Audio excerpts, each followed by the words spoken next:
আল্লাহু আল্লাহু আল্লাহু আল্লাহ। হ্যাঁ, আপনি ঠিকই শুনেছেন। আপনার রব আপনাকে বড্ড বেশি ভালোবাসে, এতটাই ভালোবাসে যা আপনি কখনো কল্পনাও করতে পারবেন না। তবে নিঃসন্দেহে আপনার কিছু জানার বিষয় রয়েছে, যে আদৌ কি আপনার রব আপনাকে এতটা বেশি ভালোবাসে? আদৌ কি আপনি আপনার রবের ছায়াতলে রয়েছেন? আপনি কি আপনার রবকে সন্তুষ্ট করতে পেরেছেন, নাকি আপনি পথভ্রষ্ট, নাকি আপনি আপনার রবের রহমতের ছায়াতলে রয়েছেন? এগুলো জানার ক্ষেত্রে আপনার এই 9টি আলামত নিঃসন্দেহে জেনে থাকা দরকার। যদি আপনার সাথে এই নির্মম 9টি আলামত সংঘটিত হতে থাকে, তাহলে নিঃসন্দেহে আপনার রবের ভালোবাসায় আপনি সিক্ত। সর্বপ্রথম, একাকিত্ব। একাকিত্ব হচ্ছে রবের পক্ষ থেকে সব থেকে বড় নিয়ামত। আপনার রব আপনাকে তখনই চারদিক থেকে একা করে দেন যখন আল্লাহ তাআলা আপনাকে একাকী ভালোবাসতে চান, যখন আল্লাহ তাআলা আপনার উপর একাকী রহমত বর্ষণ করতে চান। নিঃসন্দেহে আল্লাহ তাআলা যখন তার কোনো বান্দার তকদির উন্নয়ন করতে চান, তখন তার আপনজন, প্রিয়জন, কাছের জনকে তার থেকে দূরে সরিয়ে নেন, যেন সে আল্লাহ তাআলার কাছে নিজের সমস্ত দুঃখ কষ্টকে সোপর্দ করে, যার বিনিময়ে আল্লাহ তাআলা তার উপর রহমত নাজিল করতে পারে। সুবহানাল্লাহ। সুতরাং একাকিত্বে কোনোভাবেই ভেঙে পড়া যাবে না। দ্বিতীয়ত, ব্যর্থতা। ব্যর্থতা মানেই হচ্ছে নতুন কোনো কিছুর প্রচেষ্টা। ব্যর্থতা মানেই হচ্ছে ভেঙে গিয়ে রবের কাছে সোপর্দ করে নতুনভাবে গড়ে ওঠার প্রার্থনা। জীবনে যদি আপনি ব্যর্থতার স্বাদ আস্বাদন নাই করতে পারেন, তাহলে কখনোই আপনি আপনার রবের নিয়ামত, রবের ভালোবাসা আস্বাদন করতে পারবেন না। যখন সময়ে অসময়ে আপনার অন্তর ভারী হয়ে ওঠে, তখন আপনার বুঝে নিতে হবে আপনার রব আপনার সান্নিধ্য চাইছে।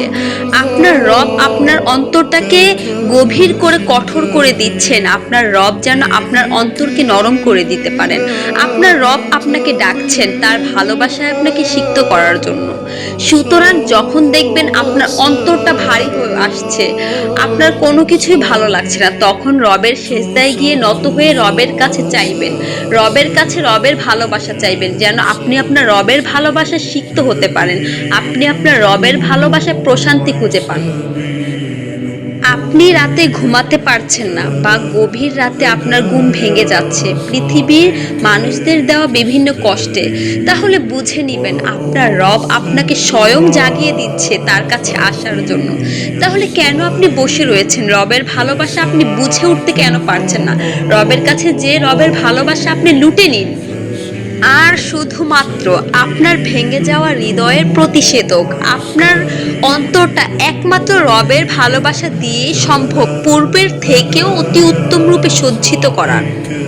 সুতরাং কোনোভাবে যদি আপনি রাতে তাহাজ্জুদের জন্য জেগে যান, তাহলে কোনোভাবেই এই সুযোগ হাতছাড়া করা যাবে না। পঞ্চম, অভাব বা দারিদ্রতা। নিঃসন্দেহে আল্লাহ তাআলা ওই সমস্ত বান্দাদেরকেই পরীক্ষা করেন যারা তার রবের কাছে অতিশয় প্রিয়। এই ব্যাপারে আল্লাহ তাআলা বলেছেন, নিঃসন্দেহে আমি তোমাদেরকে কিছু ভয়, ক্ষুধা, ফল ফলাদির অপ্রতুলতা দিয়ে তোমাদেরকে পরীক্ষা করব। অতঃপর ধৈর্য ধারণকারীদের জন্য সুসংবাদ রয়েছে। সুবহানাল্লাহ। আপনি ঠিক তখনই পৃথিবীর তিক্ত বাস্তবতা উপলব্ধি করবেন যখন আপনি কারো কাছে হেরে যাবেন বা ঠকে যাবেন, যখন আপনি কারো প্রতারণার শিকার হবেন। ঠিক তখনই আপনি বাস্তবতা শিখতে পারবেন, অভিজ্ঞতা অর্জন করতে পারবেন এবং বুঝতে পারবেন রব ছাড়া আমাদের আপন বলতে কেউই নেই। এবং আপনার দুই জাহানের সফলতার জন্য এই উপলব্ধিটুকুই যথেষ্ট। বিপদ এমন এক সেতু, যেই সেতু আপনার এবং আপনার রবের মাঝে বন্ধন সৃষ্টি করে। আর রবের সাথে বন্ধনে আবদ্ধ হতে পারা কতটাই না সৌভাগ্যের। বিপদই তো উসিলা মাত্র, যেই উসিলা আপনাকে আপনার রবের সাথে জুড়ে দেয়। সুতরাং বিপদে পড়লে কোনোভাবেই নিরাশ হওয়া যাবে না। একমাত্র রবের সান্নিধ্য থেকেই সেই বিপদকে পেরিয়ে উঠতে হবে। আপনি ঠিক তখনই নির্মম বাস্তবতার মুখাপেক্ষি হবেন যখন আপনার রব আপনাকে এই অবস্থার মধ্যে দিয়ে অতিক্রম করাবেন। আর জেনে রাখুন, রব শুধুমাত্র তাদেরই নির্মম বাস্তবতার মুখাপেক্ষি করে প্রবল সমুদ্রে ফেলে দেন যাদেরকে তিনি সাঁতার শিখিয়ে টেনে তুলবেন। সুতরাং ভেঙে পড়বেন না, সাহায্য আসবে, এটা আপনার রবের ওয়াদা। আপনার রব তো ফিরিয়ে দিতে শিখেননি, তবে কেন অসম্ভবভাবে কোনো কিছু চাইছেন তাও রবের কাছ থেকে পেলেন না, খালি হাতেই ফিরলেন? কোনো কিছু নিয়ে আপনি অনেক স্বপ্ন সাজিয়েছেন, অনেক পরিকল্পনা করেছেন, তবে বাস্তবায়ন করতে পারলেন না। কষ্টটাকে ঝেড়ে ফেলে দিয়ে একটিবার ভেবে দেখুন তো, আপনার পরিকল্পনা বাস্তবায়ন হয়নি, কিন্তু আপনার রবের পরিকল্পনা বাস্তবায়িত হয়েছে। মাশাআল্লাহ, যেখানে আপনার হয়ে আপনার রব আপনার জীবনের সিদ্ধান্ত নিয়েছে, কতটা না সৌভাগ্যবান আপনি। এখন অসম্ভবভাবে চাওয়া জিনিসটি আপনি পেয়ে গেলেন, তখন আপনি আপনার রবের দরবারে একবার আলহামদুলিল্লাহ বলুন। কিন্তু যখন আপনার চাওয়া জিনিসটি পূরণ হলো না, এর মানে হচ্ছে আপনার রবের চাওয়া, আপনার রব যা করতে চাইছেন তাই সংঘটিত হবে আপনার জীবনে।